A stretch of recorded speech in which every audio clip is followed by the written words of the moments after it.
துஷ்டரை கண்டால் தூர விலகு. இப்படி ஒரு பழமொழி உண்டு. எதுக்காக இப்படி சொல்லி வச்சாங்க? துஷ்டன் ஏதாவது தொந்தரவு கொடுப்பான், அதனால அவனை கண்டா பயந்துகிட்டு ஓடி ஒளிஞ்சுக்கோ அப்படின்னா இதுக்கு அர்த்தம் அப்படி இல்ல. ஒரு துஷ்டன் கிட்ட நெருங்கி போறோம்னு வச்சுக்கோங்க, அவன் நமக்கு கெடுதலான ஆலோசனைகள் எதையும் சொல்லலாம், அல்லது அவன் தீய உணர்வுகள் உள்ளவனா இருக்கலாம், அல்லது தீய செயல்கள் செய்யக்கூடியவனா இருக்கலாம், அல்லது தீய நட்புனால அவன் ஏற்கனவே கெட்டு போனவனா கூட இருக்கலாம். இப்படிப்பட்டவனை நெருங்கி போனா அவனோட பாதிப்பு நமக்கும் வந்துடும். அதனால விலகி போ அப்படின்னு சொல்றாங்க. இதையே கொஞ்சம் விவரமா இப்ப பாப்போமே. இப்ப இந்த துஷ்டர்களை 4 வகையா பிரிக்கிறாங்க. இந்த 4 வகைக்கும் உதாரணம் வேணும்னா வேற எங்கேயும் போக வேண்டியதில்லை, மகாபாரதத்தை பார்த்தாவே போதும். அதுல இந்த 4 வகையான தீயோரும் வர்றாங்க. முதல் வகைக்கு உதாரணம் சகுனி. இவன் மனசுல எப்பவும் தீய எண்ணங்கள் தான் நிறைஞ்சி இருக்கும். கனவுல கூட தீய ஆலோசனைகள். யாராவது ஒருத்தர் நல்லபடியா வாழ்ந்தா அதை இவனால சகிச்சுக்க முடியாது. இப்படிப்பட்டவனோட நெருங்கிய தொடர்பு துரியோதனனுக்கு கிடைச்சது. துரியோதனன் எப்படின்னா அவன் ஏற்கனவே தீய காரியங்கள் செய்யறதுக்கு தயங்காதவன். அப்படிப்பட்டவனுக்கு தீய போதனைகள் செய்யறதுக்கு சகுனி உதவுனா. இந்த 2 பேரோட சகவாசம் இன்னொருத்தனுக்கு கிடைச்சது. அவன் யாருன்னா துச்சாதனன். அவன் தீய நடத்தை உள்ளவன். இந்த 3 பேரும் ஒண்ணு சேர்ந்தா என்னத்துக்கு ஆகும்? உலகமே கெட்டு போடும்ல. இந்த 3 துஷ்டர்களோட நல்லவன் ஒருத்தன் சேர்ந்தான். அவன் தான் கர்ணன். கர்ணன் இயல்பாவே உத்தம குணம் உள்ளவன். அவன் நல்லவங்களோட சேராம இப்படிப்பட்ட கெட்டவங்க கிட்ட நட்பு வச்சுக்கிட்டான். அதனால அவனும் தீய செயல்கள்ல ஈடுபடுறது மாதிரி ஆயிடுது. துரியோதனனுடைய நண்பனா அவனுடைய ஆதரவுல வளர்ந்ததுனால அவனுக்கு துணையா இருக்க வேண்டி இருக்குது அப்படின்னா. நட்பு உரிமையினால உதவி புரிய வேண்டியது சரிதான், அது தப்புன்னு சொல்ல முடியாது. இருந்தாலும் தீய செயல்களுக்கு உதவி செய்யறது சரியில்லை. புத்தி பலம் புஜ பலம் எல்லாம் இருந்தா கூட தெய்வ பலம் இல்லைன்னா ஜெயிக்க முடியாது. கர்ணன் மகா வீரன். இருந்தாலும் கடைசியில் அவன் கதி என்னாச்சு? அவங்ககிட்ட எல்லா நல்ல குணங்களும் இருந்தது, இருந்தாலும் ஏன் இப்படி ஆச்சு? தீயவர்களுடைய சேர்க்கை தான் காரணம். அவங்களோட சேர்ந்ததுனால இவனையும் அப்படியே நினைக்க ஆரம்பிச்சுட்டாங்கல்ல. 4 வகை துஷ்டர்கள்ல இவனும் ஒரு வகை அப்படின்னு சொல்ல ஆரம்பிச்சுட்டாங்க. அதாவது தீய ஆலோசனைக்கு சகுனி, தீய உணர்வுகளுக்கு துரியோதனன், தீய செய்கைக்கு துச்சாதனன், தீய நட்புக்கு கர்ணன். இப்படி உதாரணம் ஆயிட்டான். அதனாலதான் துஷ்டரை கண்டால் தூர விலகு அப்படின்னு சொன்னாங்க. அது புராண காலம். இப்பெல்லாம் நிலைமை கொஞ்சம் வேற விதமா இருக்குது. அன்னைக்கு ஒரு நாள் அப்படிதான் ஒரு காட்டு பாதையில யாரோ ஒருத்தர் அடிபட்டு கிடந்தார். யாரோ ஒரு துஷ்டன் அவனை அடிச்சு போட்டுட்டு போயிட்டான் போல இருக்கு. அந்த வழியா போன ஒருத்தர் பரிதாபப்பட்டு அவனை போய் தூக்கினார், ஆறுதல் சொன்னார். இத பாருங்க, இந்த வழியா எப்பவும் தனியா வரக்கூடாது. ஏன்னா இங்க ஒரு ரவுடி இருந்துகிட்டு வர்றவங்க போறவங்களெல்லாம் வழிப்பறி பண்ணிட்டு இருக்கிறதா கேள்விப்பட்டிருக்கிறேன் அப்படின்னாராம். இனிமே அப்படி கேள்விப்பட மாட்டீங்க அப்படின்னு அந்த ஆளு. ஏன்னு கேட்டிருக்காரு இவர். அவன் சொல்லியிருக்கான், நான் தான் சார் அந்த ரவுடி. இந்த வழியா போனவங்க கிட்ட தகராறு பண்ணேன். அவங்க தான் என்ன இப்படி அடிச்சு போட்டு என்கிட்ட இருந்த பணத்தை எல்லாம் புடுங்கிட்டு போட்டாங்க சார். காலம் ரொம்ப கெட்டு போச்சு அப்படின்னு நானாம். ரொம்ப பரிதா. ஒரு சராசரி மனிதனுடைய இயல்பு என்ன? இன்பம் வந்தா துள்ளி குதிப்பான், துன்பம் வந்தா சோர்ந்து போய் ஒரு மூலையில உட்காந்துருவான். இவன் தான் சராசரி மனிதன். ஆனா ஒருத்தன் இன்பம் வந்தா அதுக்காக மகிழ்ச்சி அடையறது இல்ல, துன்பம் வந்தா அதுக்காக சோர்ந்து போறது இல்ல அப்படின்னு வச்சுக்கோங்க. அப்படி இருந்தா அவன் சாதாரண ஆள் கிடையாது. ஒரு ஊர்ல ஒரு ஞானி இருந்தார். அவரை தேடிட்டு ஒரு பெரியவர் வந்தார். ஐயா, ஞானத்துல சிறந்த ஞானம் எது அப்படின்னு கேட்டாராம். இதுக்கு அந்த ஞானி என்ன பதில் சொன்னார் தெரியுமா? இன்பத்தினால மகிழ்ச்சி அடையாமலும் துன்பத்தினால சோர்வு அடையாமலும் இருக்கிறது தான் அந்த ஞானம், பெரிய ஞானம் அப்படின்னாராம். சரி சுவாமி, அப்படிப்பட்ட ஞானம் உங்களுக்கு எப்படி வந்ததுன்னு கேட்டிருக்காரு இவரு. அதை நான் ஒரு கழுதைகிட்ட இருந்து கத்துக்கிட்டேன் அப்படின்னாராம் அவரு. இவருக்கு ஒன்றும் புரியல, ஒரு மாதிரியா முழிச்சிருக்கிறார். இதை அவர் புரிஞ்சுக்கிட்டார். நீங்க நாளைக்கு காலையில நம்முடைய ஆசிரமத்துக்கு வாங்க, புரிய வைக்கிறேன்னாராம். சரின்னு அவர் போயிட்டார். மறுநாள் காலையில ஆசிரமத்துக்கு சேர்ந்தார். ஞானி அவரை கூப்பிட்டு உட்கார வச்சார். வாங்க, இப்படி உட்காருங்க, கொஞ்ச நேரத்துல இந்த வழியா ஒரு கழுதை போகும், அதை கவனிச்சு பாருங்கன்னாராம். இவருக்கு இன்னமும் ஒன்னும் புரியாம போச்சு, ஒரே குழப்பம். இருந்தாலும் அந்த ஞானி சொன்னது மாதிரியே உட்கார்ந்துருக்கிறார். கொஞ்ச நேரத்துல அந்த வழியா ஒரு கழுதை போச்சு. அது முதுக நிறைய அழுக்கு மூட்டைகள், அதை சுமந்துகிட்டு போகுது. ஒரு செலவு தொழிலாளி அதை ஓட்டிட்டு போறார். கொஞ்ச தூரத்துல ஒரு ஆறு இருக்கு. அங்க போய் துணியெல்லாம் சுத்தப்படுத்திக்கிட்டு சாயந்தரமா திரும்பி இந்த வழியாவே வருவாங்க. ஞானி சொன்னது மாதிரியே இந்த பெரியவர் அழுக்கு மூட்டையை சுமந்துகிட்டு போற அந்த கழுதையை கவனிச்சார். கழுதை போயிட்டுது. அதுக்கப்புறம் ஞானியை திரும்பி பார்த்தார். இப்ப அந்த ஞானி சொன்னார், சாயந்தரம் வரைக்கும் நீங்க இங்கேயே இருக்கணும்னார். அதே மாதிரி இவர் இருந்தார். சாயந்தரமா அந்த ஞானி சொன்னார், ஐயா இப்ப கொஞ்ச நேரத்துல அந்த கழுதை இந்த வழியா திரும்பி வரும், அதையும் கவனிச்சு பாருங்கன்னார். இவரும் கவனிச்சு பாக்குறார். கழுதை வந்தது. அது முதுகுல சலவை செய்யப்பட்ட துணி மூட்டை. அது பாட்டுக்கு சுமந்துக்கிட்டு போய்கிட்டு இருக்குது. பெரியவருக்கு ஒன்றும் புரியல. பொறுமை இழந்துட்டார். சரி சுவாமி, இந்த கழுதைக்கும் உங்க ஞானத்துக்கும் என்ன சம்பந்தம் அப்படின்னார். இப்ப அந்த ஞானி விளக்கினார். ஐயா, இந்த கழுதை இதே மாதிரி தினமும் காலையில அழுக்கு மூட்டைகளை சுமந்துக்கிட்டு ஆத்துக்கு போகுது. மாலையில வெண்மையான சுத்தமான துணிகளை சுமந்துக்கிட்டு திரும்பி ஊருக்கு போகுது.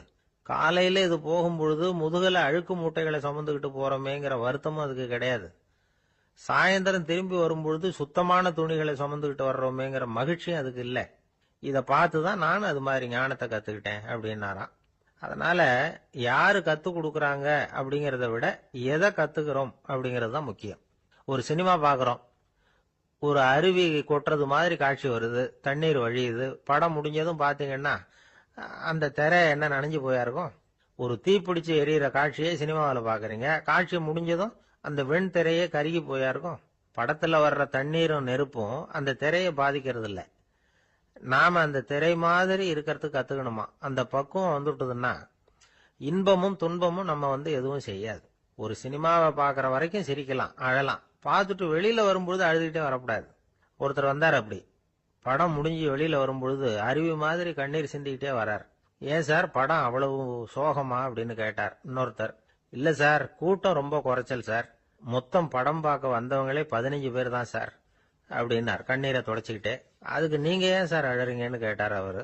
இந்த படத்தோட தயாரிப்பாளரே நான் தான் சார் அப்படின்னாரா இவர். ஒரு அப்பாவுக்கு 2 பிள்ளைங்க. மூத்தவன் ரொம்ப அடக்கம். அப்பா எது சொன்னாலும் கேட்பான், பெரியவங்களுக்கு கீழ்ப்படிஞ்சு நடப்பான். இளையவன் அப்படி இல்லை, தான் நினைச்சதை தான் சொல்லுவான், செய்வான். அடுத்தவங்க சொல்றதை கேட்க மாட்டான், அடங்கி நடக்க மாட்டான். இந்த 2 பேர்ல யாரை உங்களுக்கு பிடிக்கும்? பெரியவனை தான் பிடிக்கும். ஏன்னா அவன் தான் சொல்ற பேச்சை கேட்கறவன் அப்படின்னு சொல்லுவீங்க. ஆனா ஒரு ஞானி என்ன சொல்றாரு தெரியுமா? ஒரு குழந்தை அதன் அறிவுக்காக மதிக்கப்பட வேண்டுமே தவிர அதனுடைய கீழ்ப்படியும் தன்மைக்காக அல்ல அப்படிங்கிறார். நம்ம குழந்தைகளை சுயமா சிந்திக்கிறதுக்கு நாம விடுறதில்ல, மற்றவங்களை பார்த்து காப்பி அடிக்கிறதுக்கு தான் நாம அவங்களுக்கு கத்துக் கொடுக்குறோம். புகழ்பெற்ற மனிதர்கள் சிலருடைய பேரை சொல்லி நீயும் அவர் மாதிரி ஆகணும், இவர் மாதிரி ஆகணும் அப்படின்னு சொல்லிட்டே இருக்கிறோம். குழந்தைகள் தங்களுடைய தனித்தன்மையை வளர்த்துக்கிறதுக்கு நாம தடையா இருக்கிறோம். ஒரு குழந்தைகிட்ட அனாவசியமா நம்பிக்கையை வளர்த்துடக்கூடாது, எந்த கோட்பாட்டையும் திணிக்கக்கூடாது. நாம ஏற்கனவே அர்த்தமில்லாத கருத்துக்களையும் கொள்கைகளையும் மனசுல போட்டு நிரப்பி வச்சிருக்கிறோம்.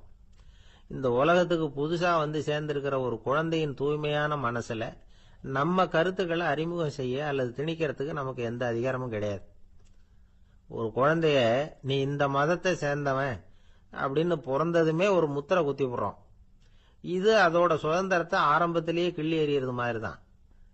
நீங்க ஒரு மதத்தின் வழிமுறைகளை கடைபிடிச்சிட்டு வர்றீங்க, அந்த வழியில போய்கிட்டு இருக்கிறீங்க, சரி, அதனால போறீங்க. அதுக்காக உங்க குழந்தையையும் அதே வழியில தான் வரணும் அப்படின்னு கட்டாயப்படுத்துறதுக்கு உங்களுக்கு என்ன உரிமை இருக்குது? அந்த குழந்தை சுயமா சிந்திச்சு ஒரு முடிவுக்கு வரட்டுமே, அதுக்கு நீங்க ஏன் தடையா இருக்கிறீங்க? நமக்கு உண்மையிலேயே நம்ம குழந்தை மேல அன்பு இருந்தா இது மாதிரி திணிப்பு வேலைகளை செய்யக்கூடாது. திணிப்பு வேலைகள்ல இருந்து குழந்தைகளை காப்பாத்தினா போதும். அதுதான் ரொம்ப முக்கியம். அடுத்த தலைமுறை அற்புதமான தலைமுறையா உருவாகும். நாம தான் சாதி மத சங்கடங்கள்ல மாட்டிக்கிட்டு தவிக்கிறோம். அவங்களாவது சாதி மத வேறுபாடு இல்லாத சமுதாயத்தை பார்க்கட்டுமே, அந்த சௌகரியங்களை அனுபவிக்கட்டுமே. அதுக்கு நாம என்ன செய்யணும்னா ஒன்னும் செய்யாம இருந்தா போதும். ஒரு குழந்தைகிட்ட நம்ம கருத்தை திணிக்கும் பொழுது என்ன ஆகுது தெரியுமா? அது அவனை அவங்கிட்ட இருந்தே அப்புறப்படுத்தி விடுது, அவனுடைய தனித்தன்மையை அழிச்சுடுது, அவனை ஒரு எல்லைக்குள்ள திணிச்சுடுது. இதெல்லாம் அன்புங்கிற பேரால பெற்றோர்கள் செய்யற தப்பு. இதெல்லாம் கேட்டுக்கிட்டு இந்த காலத்துல அப்பா ஒருத்தர் சொன்னார், நான் கருத்துக்களை எல்லாம் என் பையன்கிட்ட திணிக்கிறது இல்லைங்க, ஆனா அதிகமா சாப்பிட சொல்லி கட்டாயப்படுத்துவேன் அப்படின்னார். உங்க வீட்டு சமையல் அவ்வளவு நல்லா இருக்குமான்னு கேட்டாங்க. நல்லா இருந்தா நான் ஏன் அவனை சாப்பிட சொல்லி கட்டாயப்படுத்த போறேன் அப்படி. ஒரு நீதிமன்றம், அங்க ஒரு கொலை வழக்கு சம்பந்தமா விசாரணை நடந்துகிட்டு இருக்குது. அந்த வழக்கறிஞர் ரொம்ப தீவிரமா வாதாடிட்டு இருக்கிறார். தன்னுடைய கட்சிக்காரர் நிரபராதிங்கிறது அவருக்கு நல்லா தெரியும். அதனாலதான் அவர் சார்பா வாதாடுறதுக்கே ஒத்துக்கிட்டார். அப்படி அவர் மும்முரமா வாதாடிக்கிட்டு இருக்கிற சமயத்துல அவசரமா தந்தி ஒண்ணு வந்து சேர்ந்தது. அதை வாங்கி படிச்சு பார்த்தார். அதுக்கப்புறம் அதை மடிச்சு தன்னுடைய கோட்டு பையில வச்சுக்கிட்டு தொடர்ந்து வாதாட ஆரம்பிச்சிட்டார். பேசி முடிச்சாரு. அதுக்கப்புறம் அங்க கோர்ட்ல இருந்த சக வக்கீல்கள் அவர்கிட்ட வந்தாங்க. தந்தி ஒண்ணு வந்ததே, என்ன விஷயம் அப்படின்னு விசாரிச்சாங்களாம். அப்போ அவர் சொல்லியிருக்கிறார், ஊர்ல சிகிச்சைக்காக போயிருந்த என்னுடைய மனைவி இறந்து போனதா தந்தி வந்திருக்குது அப்படின்னாராம். மற்ற வக்கீல்களுக்கு அதிர்ச்சி. என்னங்க இது, மனைவி இறந்ததை விட கேஸ் முக்கியமா உங்களுக்கு அப்படின்னு கேட்டிருக்கிறாங்க. இறந்து போன என் மனைவி மறுபடியும் திரும்பி வர போறதில்ல. ஆனா என்னுடைய கட்சிக்காரர் ஒரு கொலை வழக்கில் மாட்டிக்கிட்டார். அவரோ நிரபராதி. அவர் உசுரை நான் காப்பாற்ற வேணாமா? இதுதான் என்னுடைய கடமை அப்படின்னாராம். இப்படி இவர் சொன்னது எல்லாரும் அப்படியே திகைச்சு போய் நின்னுட்டாங்களாம். சரி, கடமைக்கு முக்கியத்துவம் கொடுத்த அந்த வழக்கறிஞர் யார் தெரியுமா? அவர் தான் இரும்பு மனிதர் சர்தார் வல்லபாய் பட்டேல். குஜராத் மாநிலத்தில் 1875 அக்டோபர் 31 அன்றைக்கு ஜாவேரி பாய் அப்படிங்கிறவருக்கு 4வது பிள்ளையா அவர் பிறந்தாராம். இந்த ஜாவேரி பாய் யார் தெரியுமா? ஜான்சி ராணி லட்சுமி பாய் போர் படையில ஒரு வீரரா பணிபுரிஞ்சவர். இளம் வயசுல வல்லபாய் படேல் ரொம்ப சிரமப்பட்டு படிச்சிருக்கார். விடாமுயற்சி வெற்றியை கொடுத்தது. கல்லூரியிலையும் காலடி வச்சார். அதுக்கப்புறம் வக்கீல் பட்டத்தையும் வாங்கினார். பிரிட்டிஷ் ஆட்சி நடந்துகிட்டு இருந்த சமயம் குஜராத்தை சேர்ந்த பர்டோலி தாலுகாவில் விவசாயிகள் மேல அரசாங்கம் திடீர்னு நில வரியை வசதி விட்டுதான். ஏழை விவசாயிகள் ரொம்ப கஷ்டப்பட்டிருக்காங்க. அரசாங்கம் வரி செலுத்தாத விவசாயிகளின் நிலங்களை எல்லாம் ஜப்தி செஞ்சுதான். அரசாங்கத்தை எதிர்க்கிறவங்களை எல்லாம் கைது பண்ணி சிறையில அடைச்சுட்டாங்களாம். சில பேர் வீடு வாசல் ஆடு மாட்டையெல்லாம் வித்து கூட வரி கட்ட வேண்டிய நிலைமைக்கு ஆளாயிட்டாங்க. வழக்கறிஞர் வல்லபாய் படேல் நில வரியை உடனே ரத்து பண்ணணும் அப்படின்னு பம்பாய் கவர்னருக்கு ஒரு கடிதம் எழுதினார். எந்த பலனும் இல்லை. உடனே எல்லா விவசாயிகளையும் அணி திரட்டினார். அதுக்கு தானே தலைமை தாங்கினார். சத்தியாகிரகம் நடத்தினார். அந்த பகுதியில் எந்த வேலையும் நடக்கல. வேற வழி இல்லை. ஆட்சியாளர்கள் உடனே வரியை ரத்து பண்ணாங்க. சிறையில் இருந்தவங்களை எல்லாம் வெளில விட்டாங்க. 1928 ஆகஸ்ட் 6 சர்க்காருக்கும் விவசாயிகளுக்கும் இடையில ஒரு உடன்பாடு ஏற்பட்டது. அதுக்கப்புறம் தான் நிலைமை சரியா போச்சான். வல்லபாய் பட்டேலின் பொது சேவையை பாராட்டின பொதுமக்கள் அவருக்கு சர்தார் அப்படிங்கிற பட்டத்தை கொடுத்தாங்களாம். சர்தார்னா தலைவர் அல்லது தளபதினு அர்த்தம். இரும்பு மனிதர்னு இவருக்கு பேரு. இருந்தாலும் நகைச்சுவை உணர்வும் இவருக்கு நிறைய உண்டு. ஒரு தடவை ஒரு பத்திரிகை நிருபர் வந்திருக்கார். சர்தார் பட்டேல் கிட்ட அவருக்கு பிடிச்ச பண்பாடு கலாச்சாரம் எது அப்படின்னு கேட்கணும்னு ஆசை. அதனால அவரை பார்த்து கேட்டாராம், ஏங்க உங்களுக்கு பிடிச்ச கல்ச்சர் எது அப்படின்னு கேட்டிருக்கார். இதுக்கு சர்தார் பட்டேல் சொன்ன பதில் என்ன தெரியுமா? எனக்கு பிடிச்ச கல்ச்சர் அக்ரிகல்ச்சர் அப்படின்னு. ஒருத்தர் குதிரை ரேஸுக்கு போனார். பணம் கட்டினார், தோத்து போயிட்டார். மறுபடியும் போனார், பணம் கட்டினார், தோத்து போனார். அடுத்த தடவையும் பணம் கட்ட போனப்போ அவரை தடுத்து கேட்டோம், ஏன் சார் ஏற்கனவே விட்டது போதாதா, இன்னமும் இருக்கிறத விடணுமா அப்படின்னு கேட்டோம். விட்டதையெல்லாம் மொத்தமா எடுக்க வேணாமா சார், அதுக்காக தான் தொடர்ந்து பணம் கட்டுறேன்னாரு அவரு. இவரை திருத்துறது ரொம்ப கஷ்டம். இது ஒரு மனநோய். மனநோய்கள்ல பல வகை உண்டு. மனநோய்கள் பிரிவு அட்டவணையில சூதாட்டம்ங்கிறது அவதி வரும் நோய் அப்படிங்கிற தலைப்புல வருது. சூதாட்டம் 2 வகைப்படும்னு சொல்றாங்க உளவியல் நிபுணர்கள். ஒரு வகை எப்படின்னா, நண்பர்களோட சேர்ந்துகிட்டு மகிழ்ச்சியும் கிளர்ச்சியும் அடையறதுக்காக ஈடுபடுறது. பிரச்சனைகளை தீர்க்கறதுல ஒரு ஆர்வம். கேளிக்கைக்காக கொஞ்சம் விட்டு பிடிக்கிறது அப்படிங்கிற மனுஷனுடைய அடி மனசுல உள்ள விபரீத பிணைய சுபாவம், இதெல்லாம் அதுக்கு காரணம். இன்னொரு வகை எப்படின்னா, சூதாட்டத்தில் ஈடுபட்டு ஒரு கட்டாய நிலைமைக்கு ஆளாயிடுறது. ஈடுபடு அப்படின்னு மனசு ஒரு வெறித்தன்மையை தூண்டிக்கிட்டே இருக்கும். இப்படிப்பட்டவங்களுக்கு நாம தோத்துக்கிட்டு இருக்கோம்ங்கிறது தெரியும். நாம ஜெயிக்கிறதுக்கான சந்தர்ப்பம் இல்லைங்கிறதும் தெரியும். இதனால நமக்கும் கஷ்டம், நம்ம சுத்தி இருக்கிறவங்களுக்கும் கஷ்டங்கிறதும் புரியும். அப்படி இருந்தும் சூதாடுவாங்க. இதுக்கு காரணம் சூதாடியின் பகற்கனவு அப்படிங்கிறாங்க நிபுணர்கள். இந்த நிலைமைக்கு கட்டாய சூதாட்டம் அல்லது நிர்பந்த சூதாட்டம் அப்படின்னு பேர் வச்சிருக்கிறாங்க. இப்படிப்பட்ட ஆசாமி இருக்கிறது பூரா விட்டுருவான், கடன் வாங்குவான், திருடுவான். இருந்தாலும் என்னைக்காவது ஒரு நாள் ஜெயிச்சிருவேன் அப்படின்னு சொல்லிக்கிட்டே இருப்பான். விட்டதை எடுத்துருவேங்கிற ஒரு நம்பிக்கை சுடர் அவனுக்குள்ள எரிஞ்சுக்கிட்டே இருக்கும். இவனை மனநோயாளி அப்படின்னு சொல்லிட முடியாதான். என்ன காரணம்னா, இது மாதிரி ஆளுங்க கிட்ட மன போராட்டமோ கவலையோ பதட்டமோ இருக்கிறது இல்ல. சில விசேஷமான குணங்கள் இவங்க கிட்ட உண்டு. எதிர்ப்பு உணர்ச்சி, சிறுபிள்ளைத்தனம், சட்ட திட்டங்களையும் சம்பிரதாயங்களையும் உட தெரியாத மனப்போக்கு, பொறுப்பில்லாத தன்மை, நெறி தவறி நடக்கிறது எல்லாம் இவங்ககிட்ட உண்டு. ஆனா வெளிப்பார்வைக்கு ரொம்ப சிநேகமா இருப்பாங்க, அன்பா இருப்பாங்க. அப்படி இருக்கிறதாக காட்டிக்குவாங்க. ஆதாயம், சுயலாபம் இதெல்லாம் கருதி தான் பழகுவாங்க. இவங்க கேட்கறப்ப நாம பணம் கொடுக்கலன்னு வச்சுக்கோங்க, நம்மளை கை விட்டுருவாங்க. நம்ம மேல அபாண்டமா பழி சுமத்துறது கூட தயங்க மாட்டாங்க. தங்களுடைய சூதாட்ட நடவடிக்கைகளுக்கு சாதகமான காரணங்களை சொல்லிட்டு இருப்பாங்க. நீ வேணும்னா பாரு, ஒரே நாள்ல நான் இழந்ததையெல்லாம் மீட்டு லட்சாதிபதி ஆறனா இல்லையா பாரு அப்படிம்பாங்க. தோத்து போறத ஒரு படிப்பினையா இவங்க எடுத்துக்கிறதே இல்லை. தோத்து போறதுலேயே இவங்களுக்கு ஒரு அலாதியான சுகம். தனக்குத்தானே துன்பத்தை வரவழைச்சிக்கிட்டு இன்பம் அடையறதுக்கு தன்வதை சுகம் அப்படின்னு பேர். இவங்கெல்லாம் அந்த ரகம். சில பேர் எப்படி தெரியுமா, மந்திர எண்ணங்களை வரவழைச்சிக்கிறது, சூதாடுறதுக்காக ஆபீஸ்ல கையாடல் பண்றது, அடுத்தவங்க கிட்ட இருந்து திருடுறது. இந்த மந்திர எண்ணம் தீவிரமாச்சுன்னா ஒரு மாதிரியா பேச ஆரம்பிச்சிருவாங்க. தோல்விதான் சார் வெற்றிக்கு முதல் படியும்பாங்க. தன்னால பகடக்காய்களையும் குதிரை ஓட்டிகளையும், அதாவது இந்த ஜாக்கிகள், அதெல்லாம் கட்டுப்படுத்த முடியுங்கிற பித்து நிலைக்கு இவங்கெல்லாம் தள்ளப்பட்டுருவாங்க.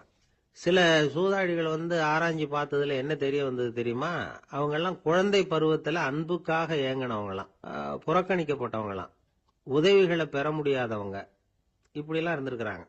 இவங்க வளர வளர மற்றவங்க சௌகரியம் பற்றி அக்கறை இல்லாதவங்களா ஆயிடுறாங்க. அதிர்ஷ்ட தேவதை தன்னோட இருக்கிறாங்க அப்படிங்கிற அசையாத நம்பிக்கை இவங்களுக்கு. இவங்களை திருத்துறது ரொம்ப கஷ்டம். அதனால பந்தயம், சூதாட்டம் இது மாதிரியான விஷயங்களை விட்டு விலகியே இருக்கிறது தான் நமக்கு நல்லது. ஒரு ஆள் சொன்னான், என்னுடைய குதிரை வேகமா ஓடுறதுக்கு என்ன வழி அப்படின்னு கால்நடை மருத்துவர்கிட்ட யோசனை கேட்டேன். அவர் ஒரு பாட்டில் நிறைய மாத்திரைகளை கொடுத்து தினம் 2 மாத்திரை வீதமா கொடுக்க சொன்னார். முதல் நாள் 2 மாத்திரையை கொடுத்துட்டு அது மேலே ஏறி உட்கார்றதுக்கு போனேன். அவ்வளவுதான். அதுக்குள்ள அது அம்பு மாதிரி பாஞ்சு ஓடி போச்சு. நான் இன்னும் உட்காரவே இல்லை, அதுக்குள்ள பாஞ்சு ஓடி போச்சு அப்படின்னா. அடடா, அப்புறம் நீங்க என்ன பண்ணீங்க அப்படின்னு கேட்டாங்க. என்ன பண்றது, மீதி மாத்திரை பூராவே நான் முழுங்கி விட்டு அதுக்கப்புறம் துரத்தி பிடிச்சி அது மேலே ஏறி உட்கார்ந்தேன் அப்படின்னா அவன். ஒரு ஊர்ல ஒரு மன்னன் இருந்தான், கொடுங்கோல் மன்னன். நிறைய தொந்தரவு பண்ணிட்டு இருந்தான்.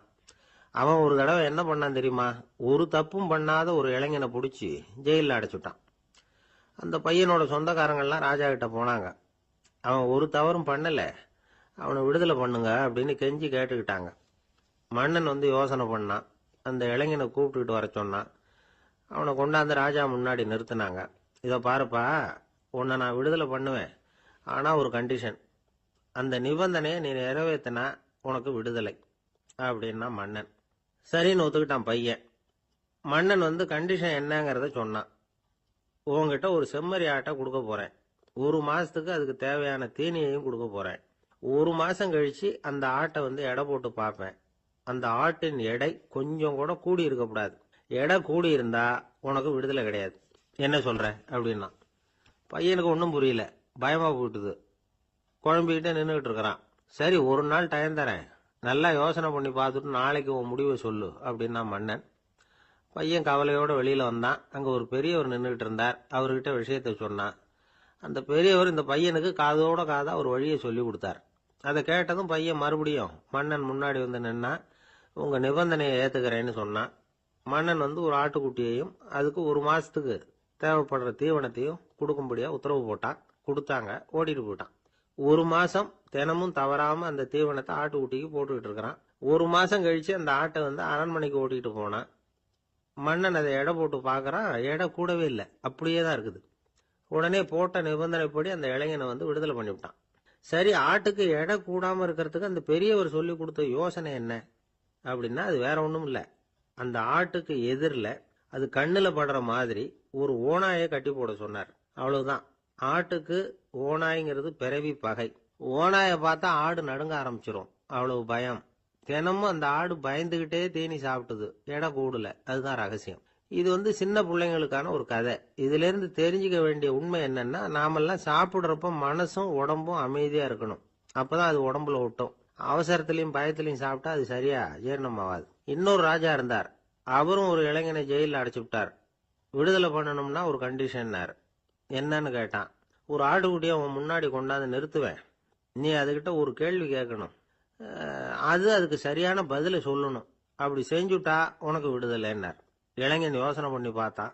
சரின்னு ஒத்துக்கிட்டான். அது பிரகாரமே ஆட்டுக்குட்டியை பதில் சொல்ல வச்சுட்டான். என்ன நடந்தது தெரியுமா? ஆட்டுக்குட்டியை கொண்டாந்து நிறுத்தினாங்க. இவன் மெதுவா அதுகிட்ட போனான். அது காதுகிட்ட போய் ஏப்ரலுக்கு அடுத்த மாசம் என்ன மாசம்னு கேட்டான். அது உடனே மேன்னு கத்திச்சு. இவன் விடுதலை ஆயிட்டு. இந்த உலகமே ஒரு நாடக மேடை, நாம எல்லாரும் நடிகர்கள். இது ஞானிகள் சொல்றது. இது ஒரு பக்கம் இருக்கட்டும். இந்த உலகத்துக்குள்ள எத்தனையோ நாடக மேடைகள், எத்தனையோ நடிகர்கள், எத்தனையோ நாடகங்கள், இதெல்லாம் எப்படி ஆரம்பமாச்சு? அதுதான் இன்னைக்கு தகவல். அதாவது ஆதி மனிதன் பேச ஆரம்பிக்கிறதுக்கு முன்னாடி சைகையாலேயே எல்லாத்தையும் சொல்லிட்டு இருந்தான். அதனால அப்பவே நடிப்பு ஆரம்பமாயிட்டுது. முதல்ல ஒரு வேட்டையத்தான் அவன் நடிச்சு காட்டியிருப்பான். இவன் எப்படி போனான், எதிரில் மிருகம் எப்படி வந்தது, அதோட எப்படி சண்டை போட்டான், எப்படி அடித்து கொண்டுகிட்டு வந்தான், இதை அப்படியே மற்றவங்களுக்கு நடித்து காட்டியிருப்பான். ஏன்னா மொழி கிடையாது. இந்த காலத்துல எல்லாம் நாடகங்களில் நடிக்கிறவங்கள நடிகர்கள்ங்கிறோம். ஒரு காலத்தில் இவங்களுக்கு என்ன பேர் தெரியுமா? திஸ்பியர்கள் அப்படின்னு பேரான். இதுக்கு காரணம் உண்டு. அதாவது 2000 வருஷத்துக்கு முன்னாடி கிரீஸ் நாட்டில் திசிபியஸ் அப்படின்னு ஒரு ஆள் இருந்தான். அவன் ஒரு பெரிய நாடக கலைஞன். அவன் சில இளைஞர்களை சேர்த்துக்கிட்டான், பயிற்சி கொடுத்தான், நாடக குழுவை உருவாக்கினான். நடிகர்களையும் நாடகத்துக்கு தேவையான பொருள்களையும் ஏற்றிக்கிட்டு போகிறதுக்கு ஒரு வண்டியையும் தயார் பண்ணான். அந்த வண்டியிலேயே அவன் கிரேக்க நாடு பூராவும் சுற்றினான். ஊர் ஊராக நாடகம் போட்டான். ஒரு ஊருக்கு போனதும் அங்கே நாடகம் நடத்த தியேட்டர் இருக்கா அப்படிங்கன்னெல்லாம் பார்க்கறது இல்லை அவன். ஏன்னா அப்போலாம் தியேட்டர்னா என்னென்ன தெரியாது. நாடகம்னா அது ஒரு மூடிய கொட்டைக்குள்ளே தான் நடத்தணுங்கிறது அப்போ யாருக்குமே தோணலை. இந்த வண்டி போகும், அதுவே ஒரு பகுதி அப்படியே ஒரு மேடை மாதிரி விரிச்சிக்கும். அதில் ஏறி நின்றுக்கிட்டு நாடகத்தை நடித்து காட்டுவாங்களாம். மக்கள்லாம் எதிரில் தரையில் உட்காந்து அதை பார்த்துக்கிட்டு இருக்கிறது. உலகத்தின் முதல் நடமாடும் தியேட்டர் இதுதானா. இந்த திசிபியஸ் தான் முதலாக உலகத்தில் நாடகம்ங்கிற பொழுதுபோக்கை நடத்தி காட்டினவன் அப்படின்னு சொல்கிறாங்க. அவன் சொந்தமாக நாடகம் எழுதுனான், நடித்தான், நாடகத்தை இயக்கினான். அதனால தான் அவனை first man of the theatre அப்படின்னு சொல்லுவாங்க. அவன் தான் நாடக மேடையின் முன்னோடி. கிரேக்கர் காலத்திலேயே நாடக ஆசிரியர்கள், நடிகர்கள், ரசிகர்கள் இவங்கெல்லாம் உருவாயிட்டாங்களாம். நாடகத்தின் சரித்திரத்தில் இந்த 3 பிரிவும் ரொம்ப முக்கியம். அதாவது கிரேக்க தியேட்டர்கள்லாம் திறந்த வெளி மேடைகள் தான். பெரும்பாலும் மலைச்சரிவுகள், அதுவே படிப்படியாக பண்ணியிருப்பாங்க. கீழே அரைவட்ட வடிவில் மேடை, அதுக்கு ஆர்கெஸ்ட்ரான்னு பேர். பிற்காலத்தில் இதில் உட்காந்து இசைக்குழுவினர் வாய்ச்சதுனால இசைக்குழுவுக்கே ஆர்கெஸ்ட்ராங்கிற பேர் வந்துட்டுது. இப்போ கிரேக்க தியேட்டர்களில் ஒன்று, அதோட காலம் கிமு 340. அதை இன்னமும் பாதுகாத்து வச்சிருக்கிறாங்களாம். எபிடாரஸ் அப்படிங்கிற இடத்துல அது இருக்குதான்.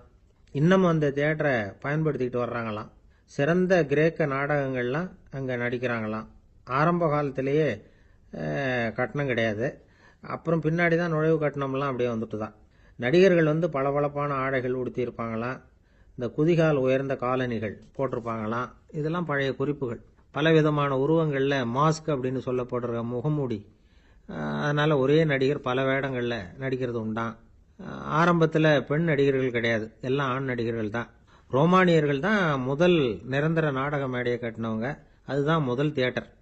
கிமு 1048 காலகட்டத்தில் பாம்பிங்கிற நகரத்தில் அதை கட்டியிருக்கிறாங்களாம். கிரேக்க ரோமானிய தியேட்டர்களின் அடிப்படையிலேயே இந்த இத்தாலிய வடிவ அமைப்பாளர்கள் இந்த குதிரை லாட வடிவில் ஒரு ஆடிட்டோரியத்தை உருவாக்கினாங்களாம்.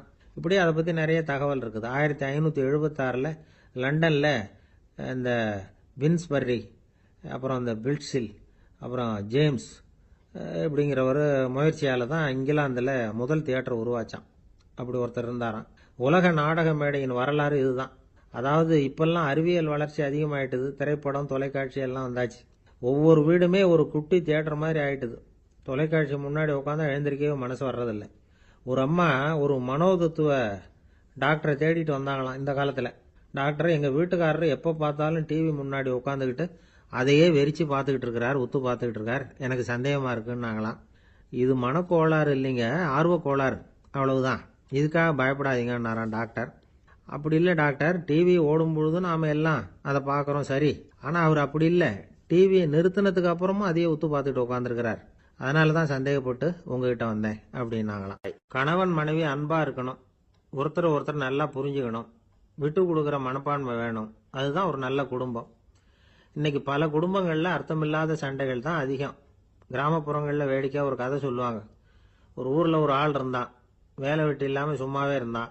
அவனுக்கு கல்யாணம் பண்ணி வச்சாங்களாம். மனைவி சேர்ந்தா. சும்மாவே உட்காந்துருக்கிறியே, ஏதாவது சம்பாதிக்கிற வழியை பாரு அப்படின்ட்டு இருக்கா. அதுக்கு தான் யோசனை பண்ணிட்டு இருக்கிறேன், ஒரு அருமையான ஐடியா அப்படின்னு நானா.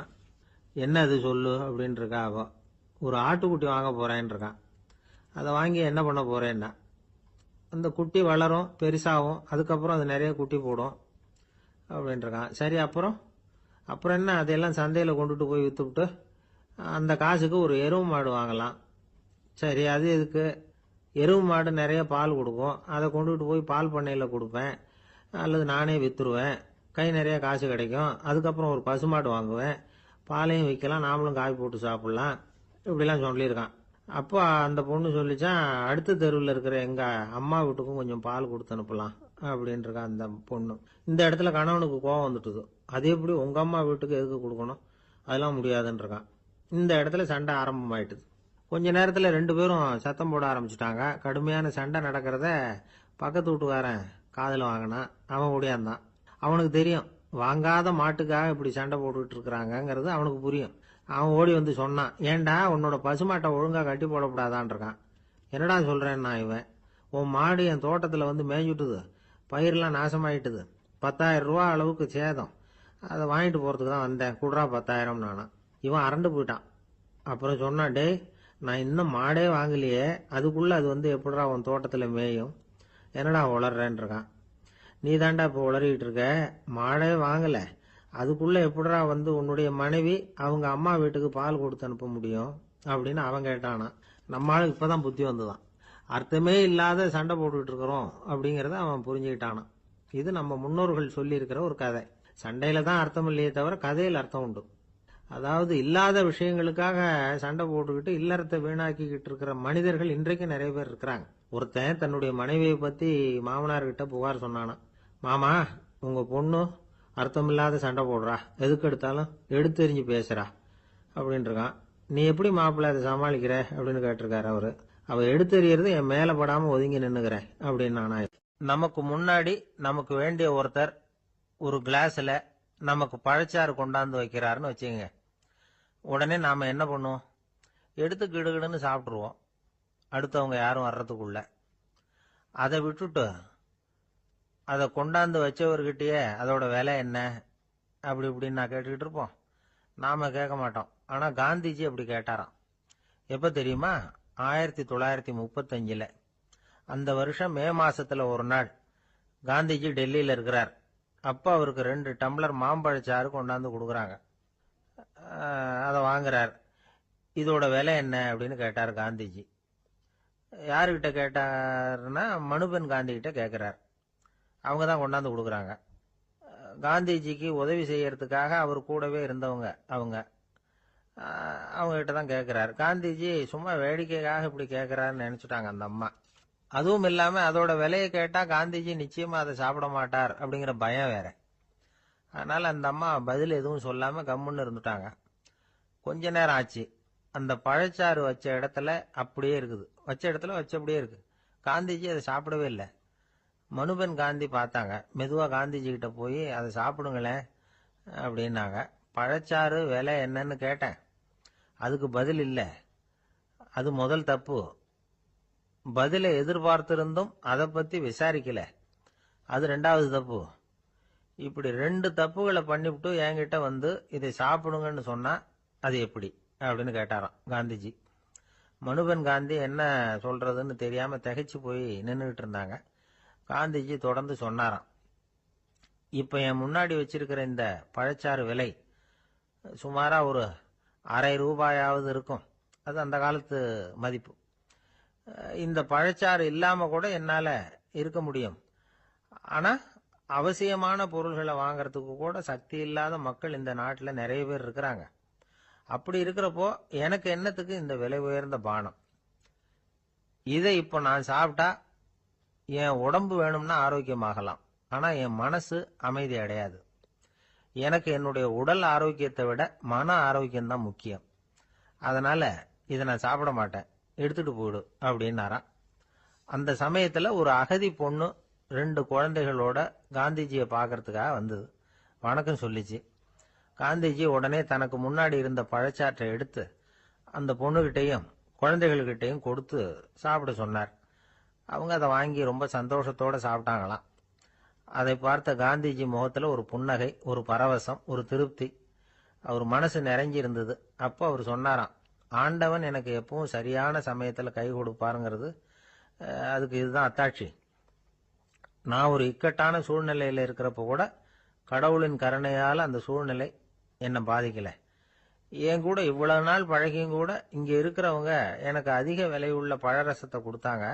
ஆனா சரியான நேரத்துல அதை சாப்பிட வேண்டியவங்களை என்கிட்ட அனுப்பி வச்சு என்ன சந்தோஷப்படுத்தினார் கடவுள், அவருக்கு நன்றி அப்படின்னாராம் மகாத்மா காந்தி. உடல் ஆரோக்கியத்தை விட மன ஆரோக்கியம்தான் எனக்கு முக்கியம்னு சொன்னார் பாருங்க. அதை நாம எல்லாரும் மனப்பூர்வமா இன்னைக்கு சிந்திச்சு பார்க்கணும். இந்த காலத்துல எல்லாரும் அப்படியா நினைக்கிறாங்க? எனக்கு தெரிஞ்ச ஒருத்தர் இருந்தார். தினமும் காலையில ஒரு காபி சாப்பிட உட்கார்ற நேரத்துல பக்கத்து வீட்டுக்காரர் வந்து சேருவார் கரெக்டா. உடனே அவரும் தனக்குன்னு வந்திருக்கிற காப்பியை எடுத்து மனப்பூர்வமா பக்கத்து வீட்டுக்காரர்கிட்ட கொடுத்துருவார். அதுக்கப்புறம் அவருக்காக வேற காப்பி போட்டு கொண்டாந்து கொடுத்தாலும் வேண்டான்னு சொல்லிடுவார். ஆண்டவனா பார்த்து சரியான நேரத்துல அவரை எங்க வீட்டுக்கு தினமும் அனுப்பி வைக்கிறார் அப்படிம்பார். ஏன் அப்படி சொல்றீங்க அப்படின்னு கேட்டோம் ஒரு நாள். அதுக்கு அவர் சொல்றார், எனக்கு என்னோட உடல் ஆரோக்கியம்தான் முக்கியம். இத கடவுள் புரிஞ்சுக்கிட்டு எங்க வீட்டு காப்பியை சாப்பிடுறதுக்கு தினமும் அடுத்த வீட்டுக்காரனை அனுப்பி வைக்கிறார் அப்படின்னாலாம். ஒரு நண்பர் வந்தார். ரொம்பவும் இறுக்கமா உடை அணிஞ்சிருந்தார். அதாவது ஆடைக்குள்ள அவர் மாட்டிக்கிட்டு இருந்தது மாதிரி தெரிஞ்சது. ஏன் துணி குறைச்சலா எடுத்துட்டீங்களா அப்படின்னு கேட்டோம். இல்லைங்க, எனக்கு எப்பவுமே இறுக்கமா உடை அணியறது தான் பிடிக்கும் அப்படின்னார். ஒருத்தர் எப்படி உடை அணிகிறார் அப்படிங்கிறத வச்சே அந்த ஆள் எப்படிப்பட்டவர் அப்படிங்கிறத கண்டுபிடிச்சிடலாம். உடை அணிகிற விதம் ஒருத்தருடைய மனநிலையை வெளிப்படுத்துதான். இப்ப இறுக்கமான உடை அணிகிறவங்க பொதுவா மன நிம்மதி இல்லாதவங்களா இருப்பாங்களாம், கோபக்காரங்களா இருப்பாங்களாம். ரொம்ப தொலைதொலைப்பா ஆடை அணிகிறவங்க இருக்கிறாங்கல்ல, அவங்க எல்லாம் அமைதியான ஆளா இருப்பாங்களாம், சாந்தமா இருப்பாங்களாம். இவங்கெல்லாம் போராடுறதுக்கு சரியா வரமாட்டாங்களாம். இப்படி ஒரு கணிப்பு இருக்குது. அதனாலதான் போர் வீரர்களுக்கெல்லாம் இறுக்கமான உடையை தான் கொடுக்கறது வழக்கம். ஆனா சன்னியாசிகளை பாருங்க, அவங்களுக்கெல்லாம் ரொம்ப தொலை உடைகள் தான். அவங்கெல்லாம் வந்து டைட் பேண்ட் போட்டுக்கிட்டு நிக்க மாட்டாங்க சன்னியாசிகள்லாம். அதே மாதிரி சன்னியாசிகள்லாம் காவி உடைய தேர்ந்தெடுக்கிறதுக்கும் காரணம் உண்டு. பல ஆண்டுகள் சோதனை செஞ்சு பார்த்துட்டு தான் சன்னியாசத்துக்கு காவி தான் சரி அப்படின்னு முடிவு பண்ணியிருக்கிறாங்க. இப்ப பௌதீக விஞ்ஞானப்படியும் அதுதான் சரி. அதாவது சூரிய ஒளியில வந்து 7 வண்ணங்கள் உண்டு. ஒரு பொருள் மேல அது விழும் பொழுது அந்த பொருள் நமக்கு சிவப்பா தெரிஞ்சதுன்னா அந்த பொருள் வந்து சிவப்பை தவிர மற்ற எல்லா நிற கதிர்களையும் உள்வாங்கிக்கிட்டு சிவப்பு நிறத்தை மட்டும் வெளியில விடுது. அதாவது விலக்கி விடுது. அதனாலதான் அந்த பொருள் வந்து சிவப்பா தெரியுது. உடல் ஆரோக்கியத்துக்கு ஓரளவு சிவப்பு தேவைப்படுது. அதனாலதான் காவி உடை அணிஞ்சா சூரிய ஒளி ஓரளவு சிவப்பை விலக்கிவிடும். அதாவது சிவப்பின் பலனும் கிடைக்கும், இந்த சிவப்பின் கெடுதலும் இல்லை அப்படின்னு யோசனை பண்ணாங்க. காவி வந்து உதய வேளையின் நிறம். கீழ் வானத்துல கதிர் உதிக்கிற வேளையில முதல் ஒளி தோன்றுகிற நேரத்துல காவி நிறம் தான் கசியும். தியானம் செய்யறப்போ முதல்ல காணக்கூடிய ஒளி காவி நிறம் தான். தியானத்தின் உச்ச நிலையின் நிறம் நீலம். தியானம் வந்து காவி நிறத்துல ஆரம்பமாகி நீல நிறத்துல நிறைவடைகிறது அப்படிங்கிறார் ஓஷோ. நீலம் வந்து தியான சிகரம், காவி வந்து தியான ஆரம்ப குறியீடு, ஒரு சன்னியாசியின் ஆரம்ப தரிசனம் அப்படிங்கிறார் அவர். ஒருத்தர் நாள் பூரா காவி உடைய அணிஞ்சிருந்தா அந்த நிறம் வந்து அவருக்கு வந்து தியானத்தை பற்றிய நினைவை வந்து ஊட்டிக்கிட்டே இருக்கும். இப்படியே வந்து ஆடைக்கும் தியானத்துக்கும் இடையில ஒரு தொடர் ஏற்படுது. ஒரு துறவியின் உள்ளார்ந்த பண்பா அது மாறுது. கடைவீதியில ஒரு பொருள் வாங்க போறோம், அது மறந்துடக்கூடாதுங்கிறதுக்காக ஞாபகம் முடிச்சு போட்டுக்கிறோம். அந்த முடிச்சுக்கும் பொருளுக்கும் தொடர்பு இல்லை. ஆனா கடைவீதிக்கு போன உடனே அந்த முடிச்சு வந்து அந்த பொருளை ஞாபகப்படுத்துது. அதாவது அந்த முடிச்சு வந்து ஒரு தொடர்பு அம்சமா அமையுது. அது மாதிரிதான் காவி உடையும். ஒரு துறவி வந்து நடக்கும் பொழுது, சாப்பிடும் பொழுது, குளிக்கும் பொழுது அவருடைய காவி உடை அவருக்கு வந்து ஞாபகப்படுத்திக்கிட்டே இருக்கும். அது ஒரு நிலைப்படுத்தப்பட்ட நினைவாக ஞாபக முடிச்சாக மாறிடுது. காவி ஆடை இல்லைன்னா ஒருத்தரால துறவியாக முடியாதுன்னு அர்த்தம் இல்லை. அதே நேரத்துல காவி ஆடையால ஒன்னும் பிரயோஜனம் இல்லை, அதுல ஒன்னும் அர்த்தம் இல்லை அப்படின்னு சொல்லிட முடியாது. இதுதான் உண்மை. இவ்வளவு தூரம் காவி ஆடையை பத்தி சொல்றதுனால எல்லாரும் சன்னியாசியா போடுங்கோ அப்படின்னு நாம சொல்றதாக யாரும் நினைச்சிடக்கூடாது. மனசுக்கும் நிறத்துக்கும் உள்ள சம்பந்தத்தை தெரிஞ்சுக்கிறதுக்காகத்தான் இவ்வளவும். நமக்கு தெரிஞ்ச நண்பர் ஒருத்தர் இருக்கிறார், ஆபீஸ்ல வேலை பார்க்கிறவர். ஒவ்வொரு மாசமும் 20ஆம் தேதிக்கு பிறகு அவரை போய் பாத்தீங்கன்னா காவி உடை அணிஞ்சுக்கிட்டு கண்ணை மூடிக்கிட்டு கை ரெண்டையும் விரிச்சு வச்சுக்கிட்டு தியானத்திலேயே உட்காந்துருப்பார். ஏன் இப்படி பண்றீங்கன்னு கேட்டேன்.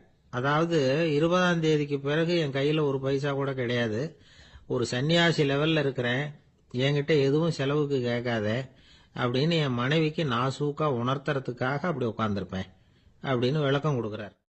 ஒரு நாள் ராமர் அரசவையில உட்கார்ந்திருக்கிறார். ராமராஜ்யம் நடந்துகிட்டு இருந்த நேரம். அந்த சமயத்துல ஒரு நாய் வந்து அரச சபைக்கு வந்துதான். அது தலையில அடிபட்டு ரத்தம். அந்த கோலத்துல அது அங்க வந்தது. எல்லாரும் ஆச்சரியமா அதை பார்த்தாங்க. ராமரும் அந்த நாயை பார்த்தார். நீங்க வந்த காரியம் என்ன, என்ன நடந்தது, எதுவா இருந்தாலும் பயப்படாம சொல்லு அப்படின்னார். உடனே அந்த நாய் மெதுவா சொல்ல ஆரம்பிச்சுதான். ஐயா, நான் தெருவில் போய்கிட்டு இருந்தேன். வழியில ஒருத்தர் வந்தார். அவர் வேத சாஸ்திரம்லாம் படிச்ச பெரியவர். அவர் எந்த காரணமும் இல்லாம அவர் கையில வச்சிருந்த குச்சியால என் தலையில அடிச்சுட்டார். அதுதான் தலையில ரத்தம். இதை நீங்க விசாரிச்சு தகுந்த தீர்ப்பு வழங்கணும் அப்படின்னு தான் அந்த நாய். ராமர் பார்த்தார். உடனே தன்னுடைய காவலர்களை அனுப்புனார்.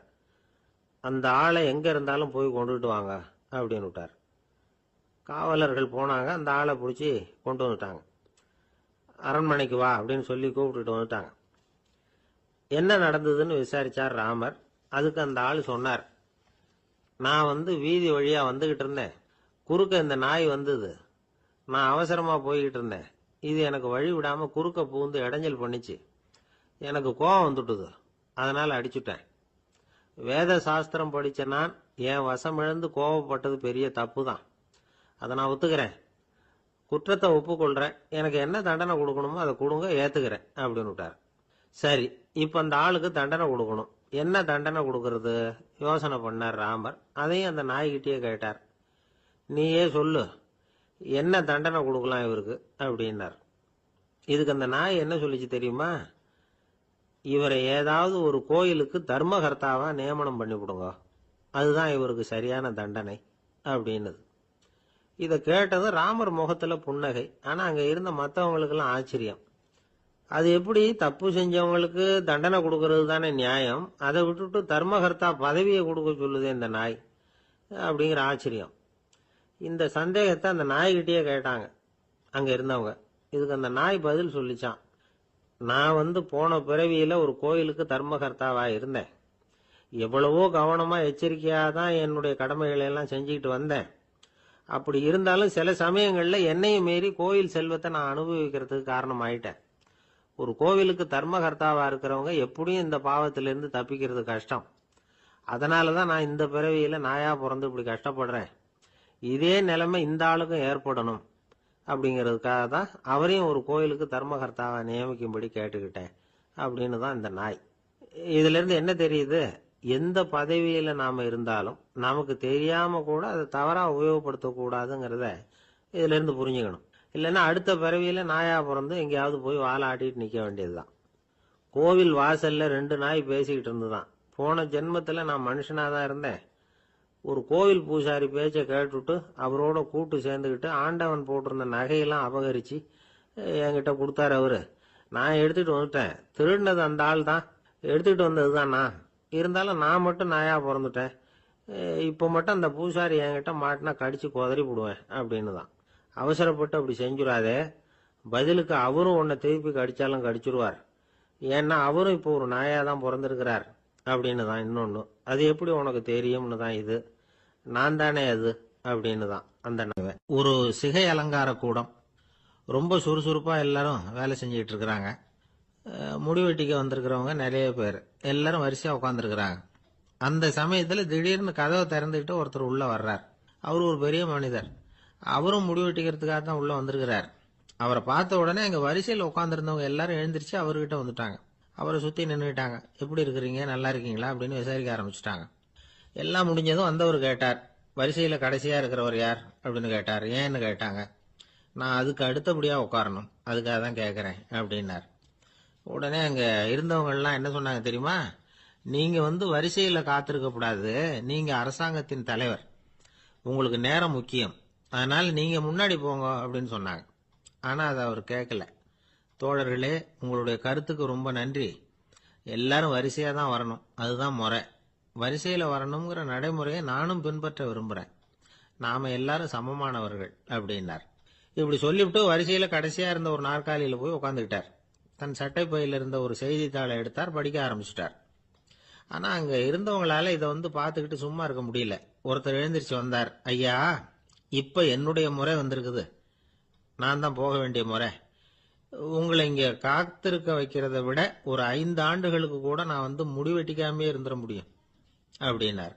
அவர் மறுபடியும் சொன்னார், ஐயா, நீங்க வரிசை முறையை தாண்டி போக விருப்பப்படல, சரி. ஆனா என்னுடைய முறையை மாத்தி கொடுக்கறதுக்கு எனக்கு முழு உரிமை இருக்குது. இதுக்கு பதிலா உங்களுடைய கடைசி இடத்தை நான் எடுத்துக்கிறேன், இதை நீங்க மறுக்க முடியாதுன்னார். அங்க இருந்த மற்றவங்களும் இதை ஒரு மனசா வற்புறுத்த ஆரம்பிச்சுட்டாங்க. அந்த பெரிய மனிதர் பார்த்தார், சரின்னு கடைசியா ஒத்துக்கிட்டார். அவர் யார் தெரியுமா? அவர் தான் மாவீரர் லெனின். ரஷ்யாவில் கிரெம்ளின் சிகை அலங்கார கூடத்துல தான் இது நடந்தது. எல்லாரும் இந்நாட்டு மன்னர்கள்னு வாயளவுல பேசுறதுல என்ன பிரயோஜனம்? நாம எல்லாரும் சமம்ங்கிறத நடைமுறையில கடைபிடிச்சு காட்டினவங்க கொஞ்சம் பேர் தான். அவங்கள ஒருத்தர் தான் லெனின். வரிசையில நின்று வர்றதுங்கிறது ஒரு சிறந்த பண்பு, உயர்ந்த பண்பு. இன்னைக்கு பல இடங்கள்ல அது நமக்கு தேவைப்படுது. ஒரு ரேஷன் கடைவாசல், கடை திறக்கிறதுக்கு முன்னாடியே எல்லாரும் வரிசையில நின்றுட்டாங்க. கடைசியா வந்த ஒருத்தர் கியூல முன்னாடி போறதுக்கு முயற்சி பண்றார். ஏற்கனவே நின்றுட்டு இருக்கிறவங்க அவரை முன்னாடி போறதுக்கு விட மாட்டேங்கிறாங்க. கடைசியா போய் நில்லையா அப்படின்னு எல்லாரும் கத்துறாங்க. அது அவர் காதுல வாங்கல. முண்டி அடிச்சுக்கிட்டு முன்னாடி போறதுக்கே முயற்சி பண்ணிட்டு இருக்கிறார். எல்லாரும் சேர்ந்து அவரை வலுக்கட்டாயமா இழுத்து கொண்டாந்து பின்னாடி கொண்டு போய் நிறுத்திவிட்டாங்க. நிறுத்திவிட்டு சொன்னாங்க, இதை பாருப்பா, நாங்க இருக்கிற வரைக்கும் நீங்க முன்னாடி போய் எதையும் வாங்க முடியாது, தெரிஞ்சுக்கோ அப்படின்னாங்க. இப்போ அந்த ஆள் சொன்னாராம், நான் இங்க பின்னாடி நிக்கிற வரைக்கும் நீங்களும் எதுவும் வாங்க முடியாது அப்படின்னாராம். ஏன்னு கேட்டிருக்கிறாங்க. நான் தான் அந்த கடையை திறக்க வேண்டிய ஆள் அப்படின்னா. ஒரு அழகான கடற்கரை, சுற்றுலா பயணிகள் நிறைய பேர் அங்க போறது வழக்கம். சனி ஞாயிறு கூட்டம் அதிகமா இருக்கும். அதோட விளைவு என்னங்கிறது அடுத்த நாள் தான் தெரியும். ஆமா, அந்த கடற்கரையை சுத்தப்படுத்துற தொழிலாளிகள் திங்கட்கிழமை ரொம்ப சிரமப்படுவாங்க. சனி ஞாயிறு வந்த கூட்டம் கடற்கரை பூராவும் காலி ஐஸ்கிரீம் கப்புகளை வீசி எரிஞ்சுட்டு போயிருக்கும். ஆயிரக்கணக்கான கப்புகள் அங்க பரவலா கிடக்கும். அதையெல்லாம் பொறுக்கி எடுத்து சுத்தம் பண்ணி ஆகணும். இதனால திங்கட்கிழமை வேலைக்கு வர்றதுக்கு எல்லாரும் பயப்படுவாங்க. அப்படி ஒரு நிலைமை. பல பேர் அன்னைக்கு லீவ் எடுத்துட்டு போயிடுறது வழக்கம். நமக்கு எதுக்கு இன்னைக்கு தொந்தரவுன்னு. இது ஒரு பெரிய பிரச்சனையா இருந்தது. இதுக்கு என்ன பண்ணலாம் அப்படின்னு யோசனை பண்ணாங்க. ஒரு ஆலோசனை கூட்டத்துக்கு ஏற்பாடு பண்ணாங்களாம். அந்த நகர நிர்வாக அலுவலர்கள், பணியாளர்கள் எல்லாரும் அதுல கலந்துகிட்டாங்க. கூட்டம் ஆரம்பமாச்சு.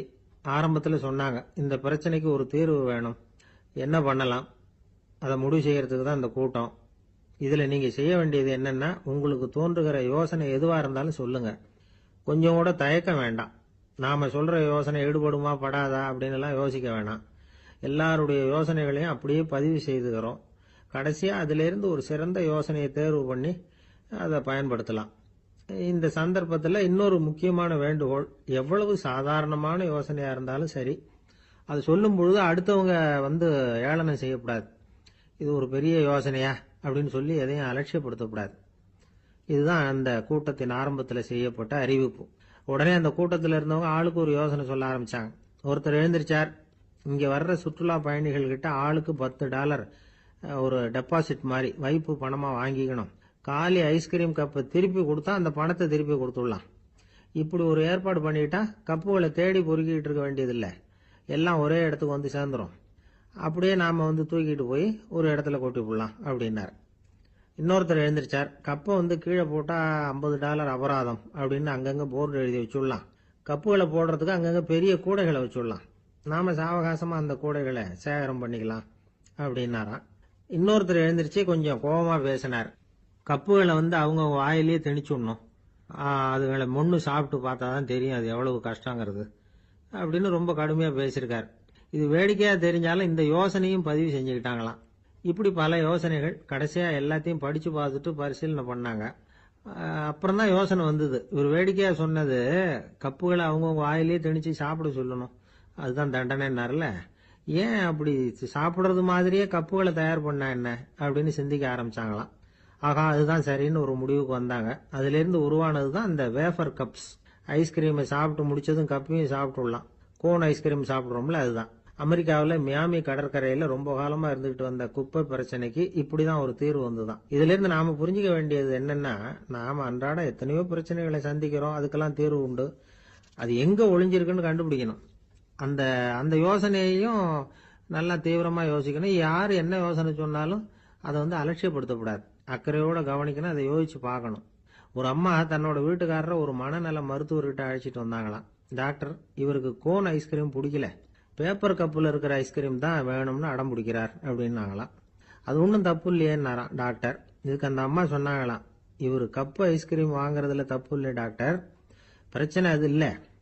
அப்புறம் வேற என்னன்னு கேட்டிருக்காரு. வாங்கினதும் ஐஸ்கிரீமை கீழே கொட்டிவிட்டு அந்த பேப்பர் கப்பை மட்டும் விரும்பி சாப்பிடுறார், அதனால தான் உங்ககிட்ட அழைச்சிட்டு வந்தேன் அப்படின்னு. வாழ்க்கையில சில சந்தர்ப்பங்கள்ல நாம சில அவமானங்களை சந்திச்சே தீர வேண்டியிருக்கு.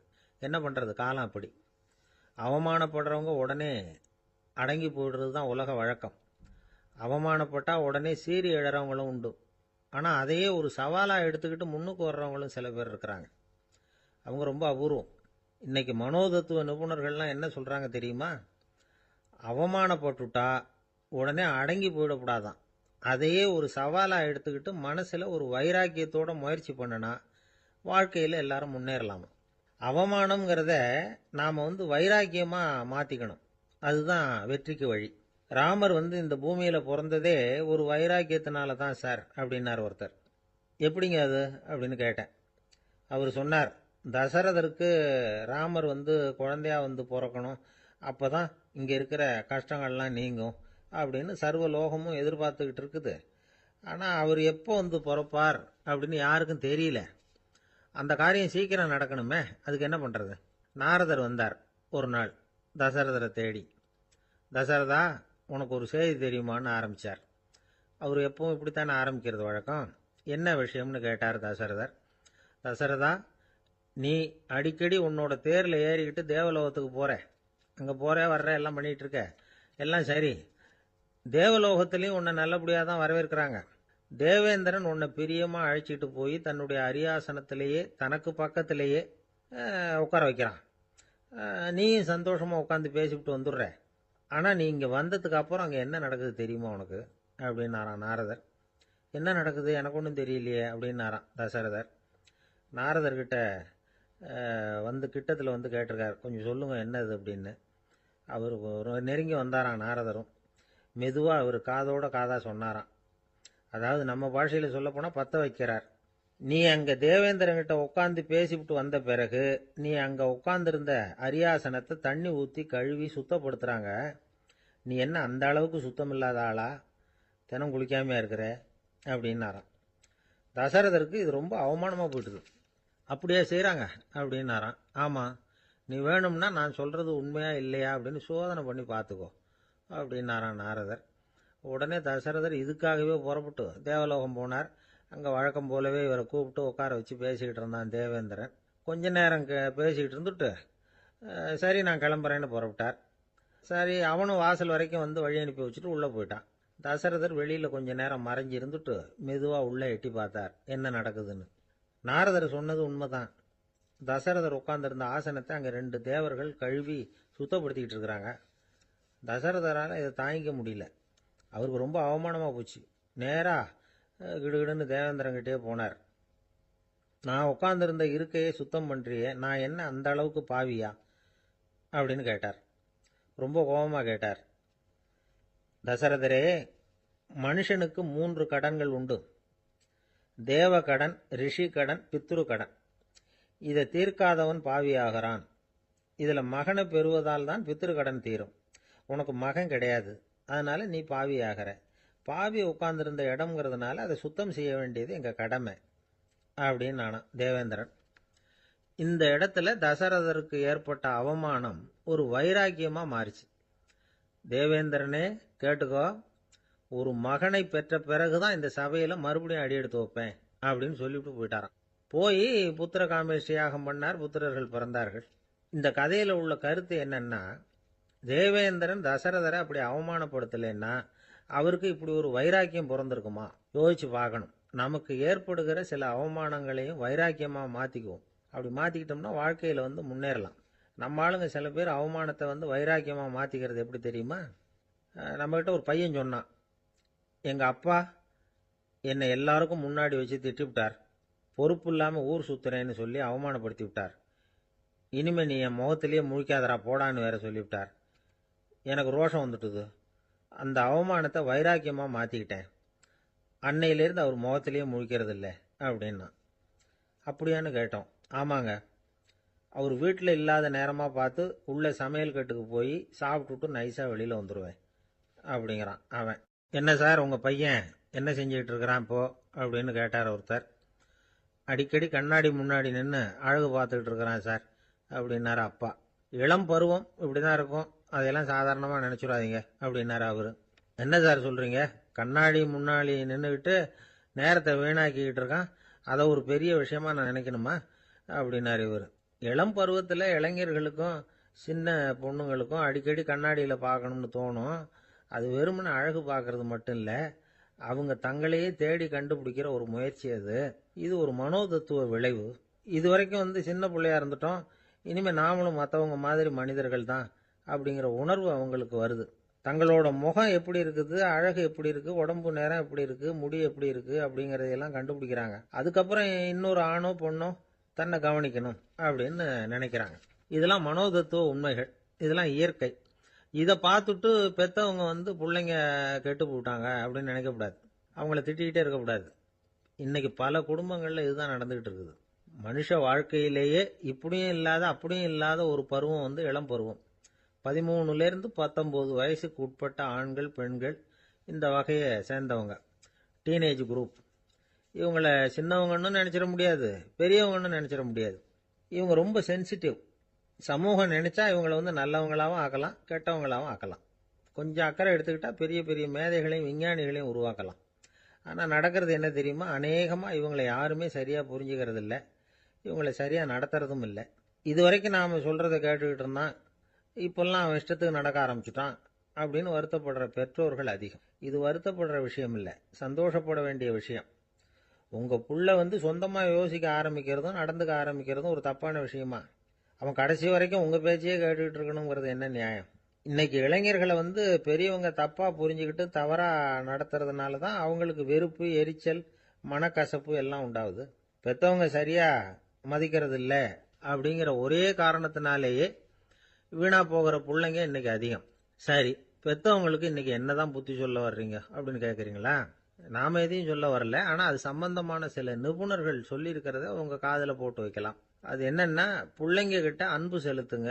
குழந்தையா இருந்தப்போ எவ்வளவு பாசமா இருந்தீங்க, வளர வளர அதை ஏன் குறைச்சிக்கிறீங்க? பெற்றவங்களின் அன்பான வார்த்தைகளுக்கு ஏங்குறவங்க தான் இன்றைய இளைஞர்கள். அவங்க எதை சொன்னாலும் அதை அக்கறையாக காது கொடுத்து கேளுங்க, அலட்சியப்படுத்தாதீங்க. அவங்க விரும்புறது உங்ககிட்ட இருந்து ஒரு மதிப்பு, மரியாதை, அங்கீகாரம், இவ்வளவுதான். அவங்க அவங்களாவே முடிவுகள் எடுக்கட்டும், அதுக்கு நீங்கள் உதவியா இருங்க, அது போதும். மற்றவங்க முன்னாடி, முக்கியமாக அவங்க நண்பர்கள் முன்னாடி அவங்கள பற்றி மட்டமாக பேசாதீங்க. அவங்க கிட்ட பொய் சொல்லக்கூடாது. நீங்கள் சொன்னது பொய்ன்னு தெரிஞ்சு போச்சுன்னா உங்கள் பேரில் அவங்களுக்கு இருக்கிற மதிப்பு போயிடும், நம்பிக்கை போயிடும். அவங்களுக்கு முன்னாடி நீங்கள் சண்டை போடக்கூடாது. உங்கள் பிள்ளைய எப்பவும் இன்னொரு பிள்ளையோட ஒப்பிட்டு பேசுகிற வேலையே வேணாம். கூட பிறந்த மற்றவங்களோட கூட ஒப்பிடக்கூடாது. இப்படி செஞ்சால் அவன் உங்ககிட்டையும் பிரியமாக இருக்க மாட்டான், அவங்ககிட்டையும் பிரியமாக இருக்க மாட்டான். புள்ள எங்கே போகிறான், என்ன பண்ணுறான் அப்படின்னுலாம் துப்பறிஞ்சிக்கிட்டு இருக்கக்கூடாது.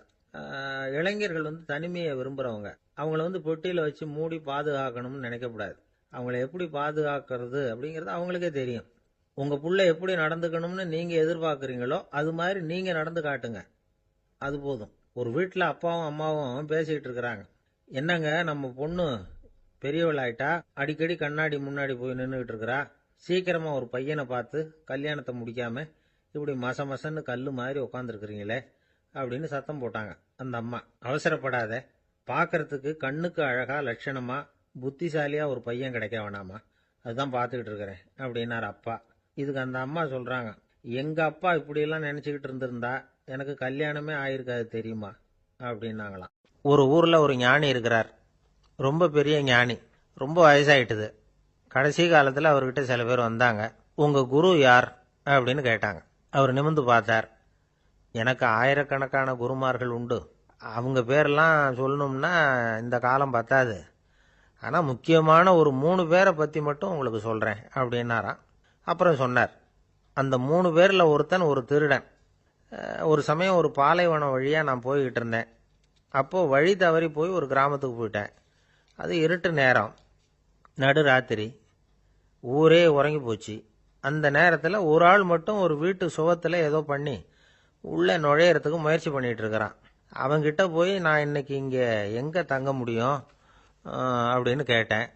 அதுக்கு அவன், இந்த ராத்திரி வேளையில் அது ரொம்ப சிரமம், ஒரு திருடனோட உங்களால் தங்க முடியும்னா நீங்கள் என்னோட தங்கலாம் அப்படின்னா. நான் அவங்க கூட 1 மாதம் தங்கியிருந்தேன். ஒவ்வொரு நாள் ராத்திரியும் இப்போ நான் என்னுடைய வேலைக்கு போகிறேன், நீங்கள் ஓய்வு எடுத்துக்கோங்க அப்படின்னு சொல்லிவிட்டு போவான். அவன் திரும்பி வந்த உடனே உனக்கு ஏதாவது கிடைச்சிதான்னு நான் கேட்பேன். அதுக்கு அவன், இன்னைக்கு ராத்திரி ஒன்றும் இல்லை, நாளைக்கு மறுபடியும் முயற்சி பண்ணுவேன் அப்படின்பா. எப்பவும் அவன் நம்பிக்கை இழந்ததே கிடையாது, எப்பவும் சந்தோஷமாகவே இருப்பான். நானும் ரொம்ப காலமாக தியானம் பண்ணிக்கிட்டே இருந்தேன், ஒன்றுமே நடக்கலை. ஆனால் நான் என்ன பண்ணேன் தெரியுமா, மனசு வருத்தப்படும், நம்பிக்கை இழந்துருவேன். அப்போல்லாம் அந்த திருடனுடைய விடாமுயற்சி தான் ஞாபகத்துக்கு வரும். அதனால் அந்த திருடன் எனக்கு ஒரு குரு. என்னுடைய 2வது குரு யாருன்னா அது ஒரு நாய். இது எப்படின்னா, ஒரு சமயம் எனக்கு ரொம்ப தாகமாக இருந்தது. ஒரு நதியை நோக்கி போய்கிட்டு இருந்தேன். அப்போ ஒரு நாயும் வந்தது. அதுக்கும் தாகம். ஓடி வந்து ஆற்றை பார்த்தது. அதோட நிழல் வந்து ஆற்றுல தெரிஞ்சுது. அதை பார்த்ததும் பயந்துட்டுது. அதாவது அது தன்னுடைய சொந்த உருவத்தையே கண்டு பயந்தது. அதை பார்த்து குறைக்குது, திரும்பி ஓடிச்சு. ஆனால் அதுக்கு தாகம் அதிகமாக இருந்ததுனால அது மறுபடியும் திரும்பி வந்தது. பார்த்தா மறுபடியும் தண்ணியில் நாயோட உருவம் தெரியுது. இப்படி சில தடவை பண்ணிச்சு. இருந்தாலும் கடைசியில் தண்ணியில் குதிச்சுட்டுது துணிஞ்சி. இப்படி குதித்த உடனே அதோட உருவமும் மறைஞ்சுட்டுது. இதை பார்த்தேன். நான் என்ன புரிஞ்சுக்கிட்டேன்னா, எவ்வளவுதான் பயம் இருந்தால் கூட ஒருத்தன் தைரியமாக காரியத்தில் இறங்கணும் அப்படிங்கிறத புரிஞ்சுக்கிட்டேன். இந்த போதனை அந்த நாய்கிட்ட இருந்து எனக்கு கிடைச்சிது. இது ஒன்று. அடுத்தது என்னுடைய 3வது குரு யாருன்னா அது ஒரு சின்ன குழந்தை. நான் ஒரு சமயம் ஒரு நகரத்துக்கு போனேன். அங்கே ஒரு குழந்தை எரிகிற மெழுகுவத்தி ஒன்று எடுத்துக்கிட்டு வந்தது. நான் அந்த குழந்தைய பார்த்து வேடிக்கையாக கேட்டேன், ஏன் பாப்பா, இந்த மெழுகுவத்தியை நீயாவே கொளுத்துனியா அப்படின்னு கேட்டேன். ஆமான்னுது அந்த குழந்தை. சரி, இந்த மெழுகுவத்தி முன்னாடி எரியாமல் இருந்தது, இப்போ எரியுது. இந்த மெழுகுவத்திக்கு வெளிச்சம் எங்கேருந்து வந்தது, அதை எனக்கு காட்ட முடியுமா அப்படின்னு கேட்டேன் அந்த குழந்தைகிட்ட. இதுக்கு அந்த குழந்தை சிரிச்சுக்கிட்டு அந்த மெழுகுவத்தியை ஊதி அணைச்சுட்டுது. அதுக்கப்புறம் என்னை பார்த்து கேட்டுது, இப்போ இந்த மெழுகுவத்தியின் வெளிச்சம் போனதை பார்த்தீங்க இல்லையா, அது எங்கே போச்சுன்னு எனக்கு சொல்லுங்க அப்படின்னுது. அந்த குழந்தை இப்படி கேட்டதும் என்கிட்ட இருந்த ஆணவம் அழிஞ்சுட்டுது. நான் படித்ததெல்லாம் அந்த வினாடியில் சுக்கு நூறாக போயிட்டுது. என்னுடைய முட்டாள்தனத்தை நான் உணர்ந்தேன் அப்படின்னு இவ்வளவும் அந்த ஞானி விவரமாக சொன்னாராம். அதனால் நாம் இன்னார்கிட்ட இருந்து தான் இதை கற்றுக்கணுங்கிறது இல்லை, யாருக்கிட்டே இருந்தும் எதையும் கற்றுக்கலாம். நம்மால் ஒருத்தன் ஒரு நாய் வளர்த்துக்கிட்டு இருந்தான். அந்த நாய்க்கு வால் கிடையாது. யாரோ ஏற்கனவே வெட்டி எடுத்துட்டாங்க. இந்த நாய் தான் சார் எனக்கு குரு, அதுகிட்டே இருந்து கூட நான் பாடம் கற்றுக்கிட்டு இருக்கிறேன் அப்படின்னா. அப்படி என்ன கற்றுக்கிட்டேன் இந்த வால் இல்லாத நாய்கிட்டே இருந்து அப்படின்னு கேட்டோம். நாம் யாருக்கிட்டையும் வாலாட்டக்கூடாது அப்படிங்கிற பாடத்தை அதுகிட்டே இருந்து தான் நான் கற்றுக்கிட்டேன் அப்படின்னா. ஒரு ஊரில் ஒருத்தர் இருந்தார், ரொம்ப நல்லவர். யாருக்காவது ஏதாவது கொடுத்துக்கிட்டே இருப்பார், கொடையாளி. தினமும் யாராவது ஒருத்தருக்கு ஏதாவது கொடுக்கலன்னா அவருக்கு தூக்கம் வராது, அப்படி ஒரு பழக்கம். அது மட்டும் இல்லை, அவர் கொடுக்கறது அடுத்தவங்களுக்கு தெரியாது, அவ்வளவு ரகசியமாக அதை கொடுப்பார். வலது கை கொடுக்கறது இடது கைக்கு தெரியக்கூடாதுன்னு சொல்லுவாங்கல்ல, அது மாதிரி அவர். ஒரு நாள் ராத்திரி அவர் ஏற்கனவே தயாராக கட்டி வச்சிருந்த பணம் முடிச்ச கையில் எடுத்துக்கிட்டு வீட்டை விட்டு வெளியில் வந்தார். தெருவில் இறங்கி நடந்தார். இன்னைக்கு யாருக்கு தர்மம் செய்யறது அப்படின்னு யோசனை பண்ணிட்டு இருட்டில் நடந்து வந்துகிட்டு இருக்கிறார். யாரோ ஒருத்தர் எதிரில் வர்றது மாதிரி தெரிஞ்சுது. உடனே அவர் கிட்ட போனார். தன்கிட்ட இருந்த பணம் முடிச்சு அவசரமாக அவர் கையில் திணிச்சுட்டு திரும்பி வந்துட்டார். அப்பாடா, ஒரு வழியாக யாருக்கும் தெரியாமல் இன்னைக்கு தர்மம் பண்ணியாச்சு அப்படிங்கிற மகிழ்ச்சி, மன நிறைவு அவர் முகத்தில். நிம்மதியாக தூங்கினார். அப்புறம் எழுந்திரிச்சார். மறுநாள் காலையில் ஊரு பூரா ஒரே பேச்சு. என்ன பேச்சுன்னா, நேற்று ராத்திரி ஒரு திருடன் கையில் யாரோ பணத்தை கொடுத்துட்டு போயிருக்கிறாங்க அப்படின்னு எல்லாரும் பேசிக்கிட்டு இருக்கிறாங்க. இதை கேள்விப்பட்டதும் அந்த பெரியவருக்கு ரொம்ப வருத்தமாக போச்சு. அடடா, போயும் ஒரு திருடனுக்காக உதவி பண்ணியிருக்கிறோம், பிரயோஜனம் இல்லாமல் போட்டுதே அப்படின்னு நினைச்சார். சரி, இன்னைக்கும் யாருக்காவது உதவி பண்ணணும் அப்படின்னு முடிவு பண்ணினார். ராத்திரி நேரம் வந்தது. இவர் வழக்கம் போல தெருவில் இறங்கி நடந்தார். கையில பணம் முடிச்சு. எதிரில் ஒரு பெண் உருவம் மங்கலா தெரிஞ்சது. இவர் உடனே அந்த பெண் கிட்ட பணத்தை கொடுத்துட்டு திருப்தியா திரும்பி வந்துட்டார். மறுநாள் காலையில ஊர் பூரா என்ன பேசிக்கிட்டாங்க தெரியுமா? நேற்று ராத்திரி நெறி தவறி நடக்கிற ஒரு பெண்ணின் கையில யாரோ பணத்தை வச்சுட்டு போயிருக்கிறாங்க அப்படின்னு எல்லாரும் பேசிக்கிறாங்க. அடடா, இன்னைக்கும் தவறுதலா நடந்து போச்சு அப்படின்னு ஒரு வருத்தப்பட்டார். இருக்கட்டும், இன்னைக்கும் ஏதாவது தர்மம் பண்ணுவோம் அப்படின்னு நினைச்சுக்கிட்டாரு. 3வது நாள் ராத்திரியும் புறப்பட்டார். இப்பவும் எதிரில் ஒருத்தர் வந்தார். இவர் பணத்தை கொடுத்தார், திரும்பி வந்துட்டார். மறுநாள் மக்கள் என்ன பேசிக்கிட்டாங்கன்னா, நேற்று ராத்திரி ஒரு செல்வந்தர் கையில யாரோ பணத்தை கொடுத்துட்டு போயிருக்கிறாங்க அப்படின்னு பேசிக்கிட்டாங்களாம். அவருக்கு ரொம்ப வருத்தமா போயிட்டுது. என்ன இது, கனவு இப்படி ஆகிட்டு இருக்குதே அப்படின்னு நினைச்சுக்கிட்டே படுத்து தூங்கினார். அன்னைக்கு ராத்திரி ஒரு கனவு.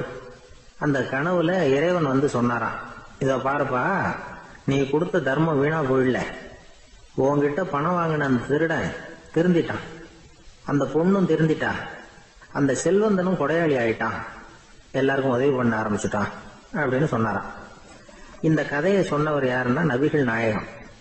இதுல உள்ள கருத்து என்னன்னா, நல்ல மனசோட தர்மம் பண்ணுனா அது வீணா போறதில்லை. இன்னொரு கருத்து, தர்மம் வந்து தன்னை மட்டுமல்ல அடுத்தவங்களையும் தீமையிலிருந்து காப்பாற்றும். இதுதான் நாம புரிஞ்சுக்க வேண்டியது. இந்த காலத்திலயும் இது மாதிரி சில சம்பவங்கள் நடக்கிறது உண்டு.